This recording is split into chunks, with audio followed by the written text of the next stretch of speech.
Observatório da Inovação, com Glauco Arbix. Professor Glauco Arbix, nos fale como é que foi esse evento sobre inteligência artificial e essa nova ferramenta de redação. Bom dia. Bom dia, ouvintes da Rádio USP. Bom dia, Sandra. Olha, eu queria falar de um evento super importante que ocorreu aqui na USP, dia 21 de março. Foi um seminário lá no Instituto de Estudos Avançados sobre o ChatGPT. Na verdade, é um agente de conversação, é uma máquina baseada na inteligência artificial e que está causando sensação pelo mundo todo. Por quê? Porque escreve bem, como se fosse humano, faz sínteses, faz resumos, resolve problemas, corrige, dá sugestões e até mesmo, vejo vocês, escreve poesias, serve de fonte de inspiração para uma série grande de atividades. Como o que ele oferece, foi feito por uma empresa chamada OpenAI, que é uma empresa da Califórnia, muito financiada pela Microsoft. Como ele oferece textos muito convincentes, realmente as expectativas são muito grandes. Claro, na universidade a discussão toda, como sempre, ela busca o rigor, a integridade da pesquisa científica, da educação, E um instrumento, uma ferramenta como essa pode alterar profundamente a maneira como se ensina, como se aprende, como se pesquisa. Não só que alguém pode fazer um mau uso e plagiar, pedir para fazer o trabalho no lugar dessa própria pessoa, que a máquina faça por ela, mas o importante é que a universidade tem a obrigação de educar gerações futuras e mostrar que essas tecnologias elas trazem esperança de uma vida melhor, mas ao mesmo tempo elas têm sérios problemas éticos, morais. Esse sistema de linguagem, por exemplo, são chamados grandes modelos de linguagem, porque se baseiam em gigantescos bancos de dados, A máquina ela não compreende aquilo que ela faz, ela seleciona a sequência das palavras a partir da probabilidade, É um processo estatístico. Ela tem a probabilidade de colocar a palavra seguinte, ela não sabe exatamente o que ela está sugerindo, mas para nós parece que ela sabe. Por isso que tem gente que muitas vezes se apaixona pelas máquinas, acha que as máquinas estão vivas, têm alma ou são próximas dos humanos. Não são. Elas são máquinas, não tem moral, não tem ética. Nós temos, Professor Arbix, como é que fica a universidade nessa história, hein?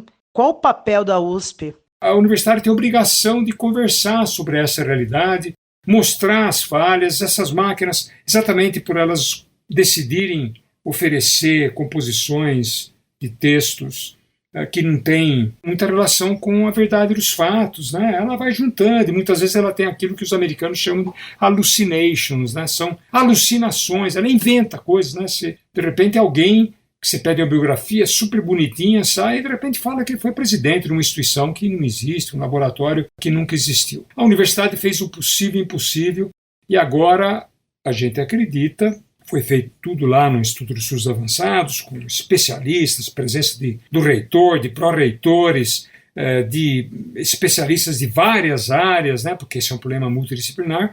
E o que está acontecendo é que, o resultado, nós entregamos à reitoria da USP um documento com as conclusões que a gente espera que a reitoria oriente a comunidade e dê uma satisfação para a própria sociedade sobre esse tipo de instrumento. Pode ser útil, mas tem que saber usar, tem que ter cuidado, tem que estar bastante prevenido, tem que ser prudente e utilizar sempre com supervisão humana. A gente não pode acreditar de forma passiva, acrítica, que o que sai desses sistemas é verdadeiro.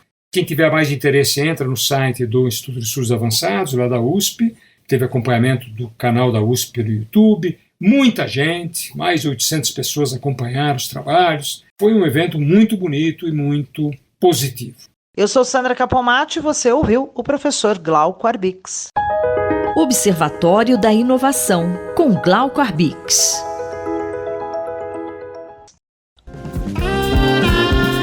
Corpo em Movimento, por José Carlos Fará.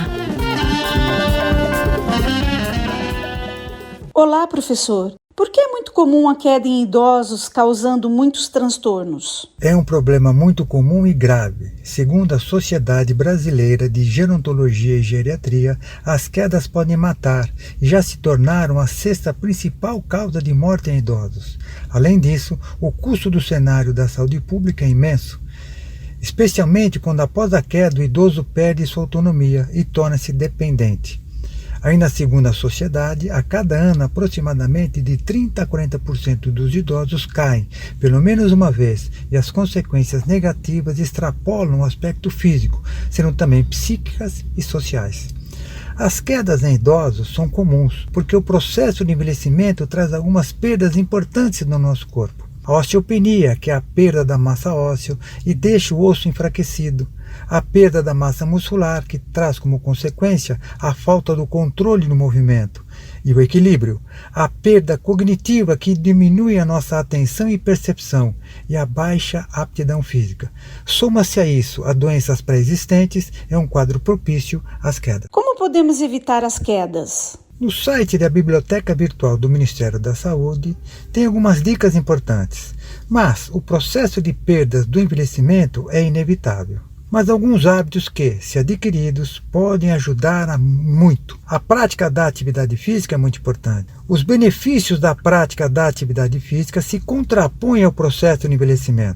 O exercício promove o aumento da massa muscular, da coordenação motor e do equilíbrio e das funções cognitivas. Esse hábito já diminui a possibilidade de quedas, associado ao ambiente livre de possíveis obstáculos que podem atrapalhar o dia a dia do idoso. Então, que tipo de atividade física pode ser recomendada ao idoso? O princípio é sempre o mesmo: liberação médica e acompanhamento de profissional de educação física. Exercícios simples como sentar e levantar de uma cadeira, estender e flexionar os braços, entre muitos outros, já ajudam muito no aumento da força, da coordenação, do equilíbrio e da percepção, mas devem ser realizadas com supervisão para a segurança da pessoa. Deve começar devagar e sempre aumentando gradativamente a intensidade. Outras atividades como caminhada e natação são muito recomendadas e, se associadas à musculação e à hidroginástica, são excelentes. São atividades simples, mas que melhoram muito a qualidade de vida na senescência. Eu sou Isabel Leão e conversei com o professor José Carlos Fará. Corpo em Movimento, por José Carlos Fará. Doutor Bartô e os Doutores da Saúde, com João Paulo Lotufo. Doutor João Paulo Lotufo, nos conte como é que foi sua participação no Rio de Janeiro no combate ao tabaco. Essa semana que passou eu estive no Rio de Janeiro participando do grupo Parceiros de Controle do Tabaco. 2 dias de reunião, patrocinado pela Associação de Controle do Tabagismo e Promoção de Saúde. Essa é uma ONG que trabalhou muito com a questão da legislação ambiente fechado livre do tabaco. Eu fui lá representando a Sociedade Brasileira de Pediatria e outras entidades da qual eu participo. Bastante interessante a fala do João Ricardo Viegas, da Casa Civil, onde ele coloca que o problema do cigarro não está só relacionado ao Ministério da Saúde. Ele está relacionado a vários outros ministérios. Por exemplo, o Ministério da Agricultura. Os plantadores de tabaco têm um problema sério, que é parar de plantar o tabaco para evitar doenças relacionadas aí aos agrotóxicos e à própria folha do tabaco. E eles têm que iniciar um programa para que esse pessoal possa plantar outras coisas, ou seja, plantar alimento. O Ministério da Justiça e a Polícia Federal também estão envolvidos nessa história do tabaco, porque eles têm que diminuir o contrabando do tabaco que vem ali do Paraguai. O setor de ecologia também está envolvido nessa história, porque o tabaco polui, o tabaco desmata, o tabaco, você elimina bitucas de cigarro por tudo que é canto, isso está indo para os oceanos e está relacionado ao plástico que você tem ali nos oceanos, que é um assunto bastante importante. O mesmo com o Ministério da Pesca, se você polui os rios, polui os oceanos, você também está tendo problema em relação à pesca no Brasil. E por que não dizer da conjuntura política, que tem que lutar contra as indústrias que produzem doenças, produzem morte, e nós precisamos começar a produzir alimentos.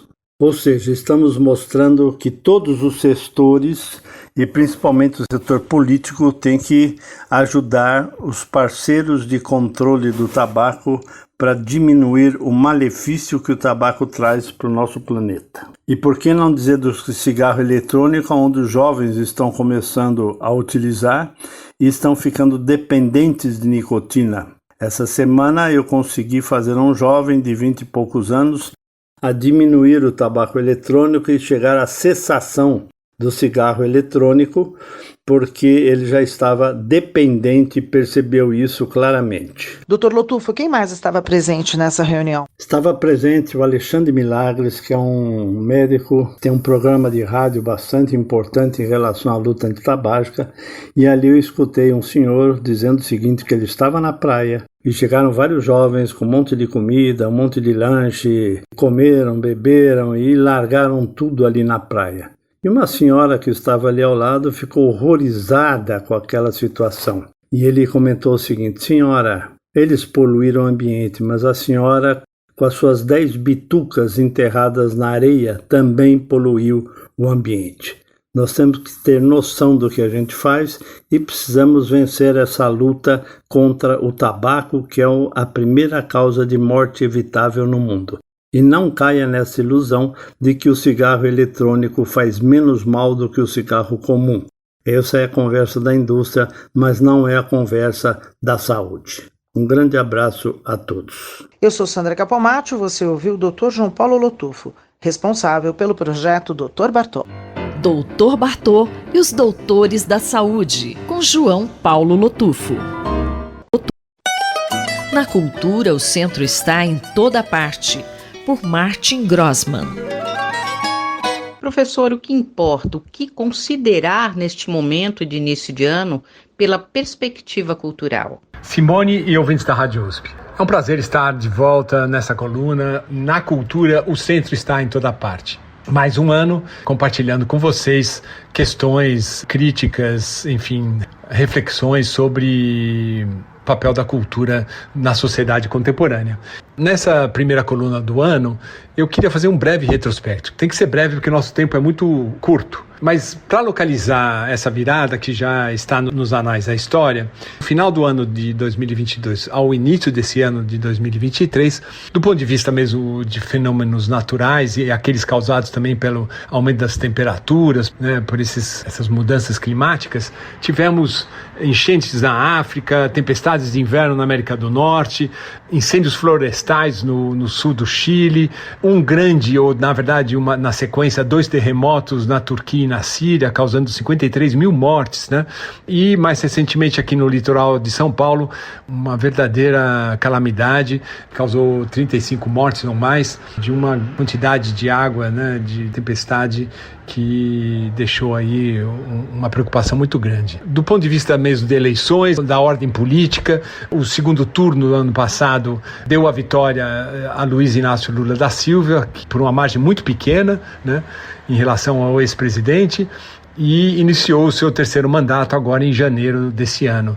Mas não tem sido fácil. Além disso, nós temos uma crise sanitária, mas humanitária em relação aos Yanomamis, né? Passivo é enorme, então as preocupações são grandes em todos os sentidos. Mas o que mais impressionou nesse momento foi essa invasão no dia 8 de janeiro de apoiadores do ex-presidente, né, que invadiram a esplanada dos poderes e os ministérios, esses verdadeiros templos da nossa democracia, né, palácios modernistas de primeira grandeza, uma arquitetura incrível, mas também com seus conteúdos destruídos, como aquilo não tivesse importância nenhuma, né? Além disso, tivemos mortes marcantes, sentidas, de Gal Costa, de Erasmo Carlos e do Rei Pelé.